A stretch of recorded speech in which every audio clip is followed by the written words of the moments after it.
तर मित्रांनो, आता आपण आपली जी थिंक लॅबची जी कन्सेप्ट आहे, थिंक लॅब म्हणजे काय असणार आहे? थिंक, ऍक्ट आणि अचीव.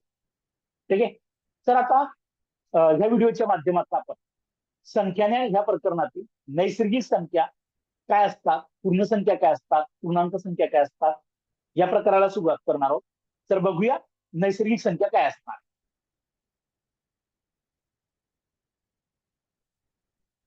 जय हिंद मित्रांनो. आता आपण नैसर्गिक संख्या या प्रकाराला सुरुवात करणार आहोत. तर नैसर्गिक संख्या कोणाला म्हणतो आपण? तर नैसर्गिक संख्यांची संकल्पना काय असणार? तर ज्या संख्यांचा उपयोग आपण मोजणी करण्यासाठी करतो. लक्षात घ्या, ज्या संख्यांचा वापर आपण मोजणी करण्यासाठी करत असतो, तर त्या संख्यांना नैसर्गिक संख्या म्हणतात. आणि नैसर्गिक संख्यांना अजून एक शब्द वापरला जातो, मोज संख्या. लक्षात घ्या, या संख्यांना काय म्हणतात? मोज संख्या. कारण या मोजणी करण्यासाठी वापरल्या जातात. बरोबर, मोजणी करण्यासाठी किंवा काउंटिंग करण्यासाठी वापरल्या जात असतात, म्हणून या संख्यांना आपण नैसर्गिक संख्या म्हणत असतो. मग आता नैसर्गिक संख्या कोणत्या असतील? तर एक पासून सुरू होणाऱ्या ज्या संख्या असतात त्या संख्यांना आपण नैसर्गिक संख्या म्हणतो. उदाहरणार्थ बघूया आपण या ठिकाणी. आता एक पासून कशा पद्धतीच्या संख्या असतील? जसं एक असणार आहे, दोन असणार आहे, 3, 4, 5, 6, 7, 8, 9, 10 आणि पुढे संख्या या अनंतपर्यंत आहेत. म्हणजे या नैसर्गिक संख्यांना अंत नाही.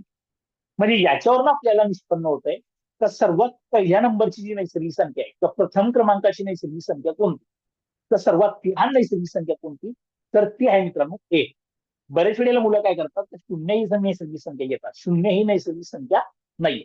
म्हणजे नैसर्गिक संख्यांची जी सुरुवात होत असते ती एक पासून होते. ठीक आहे. आणि नैसर्गिक संख्यांना जे आपण दर्शवत असतो ते दर्शवण्यासाठी आपण एन या चिन्हाचे वापर करत असतो. म्हणजे नैसर्गिक संख्या डिनोटेड बाय एन. ओके. म्हणजे याने या अक्षरापासून आपण नैसर्गिक संख्या दर्शवत असतो. ठीक आहे. मग आता बघा, नैसर्गिक संख्यांना आपण मोज संख्या असं सुद्धा म्हणत असतो. आणि शून्य ही नैसर्गिक संख्या नाहीये. या ठिकाणी पण आवर्जून लक्षात घ्या.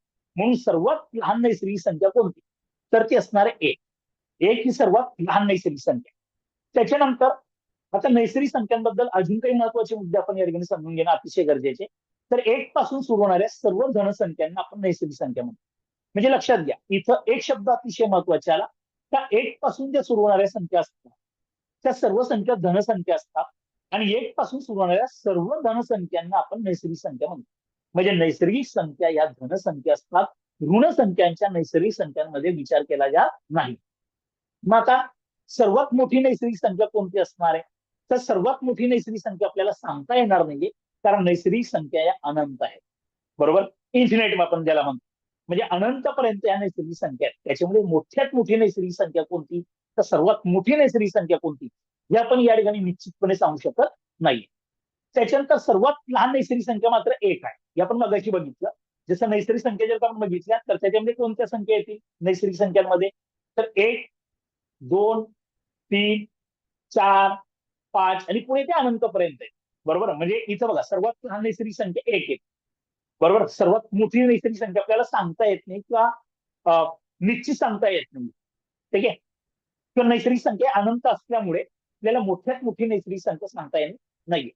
आणि नैसर्गिक संख्या अधिक जर का आपण एक केलं तर पुढची नैसर्गिक संख्या भेटते. जसं आपण बघा, एक ही नैसर्गिक संख्या, त्याच्या जर का आपण अधिक एक केलं तर एक मिळवले तर पुढची नैसर्गिक संख्या दोन भेटते.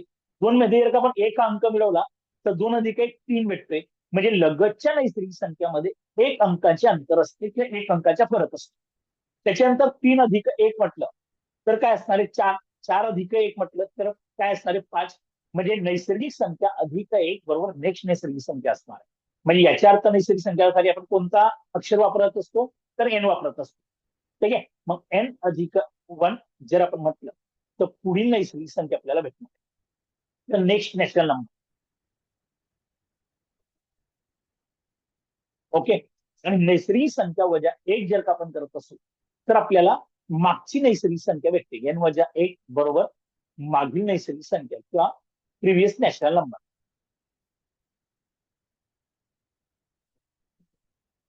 ओके, मागील नैसर्गिक संख्या. मात्र याला एक अपवाद आहे. आता सर्वात लहान नैसर्गिक संख्या कोणती? एक. मात्र एक पासून जर का आपण एक मायनस केलं, म्हणजे एक या नैसर्गिक संख्येत जर का एक मायनस केलं तर शून्य भेटतो. मात्र शून्य ही नैसर्गिक संख्या आहे का? नाही. बरोबर, म्हणून इथं हा नियम अपवाद आहे. म्हणजे एक वजा एक मागील नैसर्गिक संख्या. अपवाद का एक वजा एक शून्य.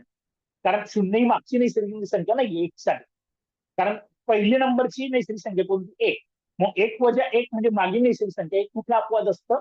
तर एक या नैसर्गिक संख्येसाठी अपवाद असणार. बाकी सर्व ठिकाणी बघा 2 वजा 1 केलं तर मागची नैसर्गिक संख्या 1 भेटते. बरोबर. मात्र 1 वजा 1 केलं तर 0 ही नैसर्गिक संख्या नाहीये. ठीक आहे. तर इथं हा नियम जरा अपवाद असणार आहे.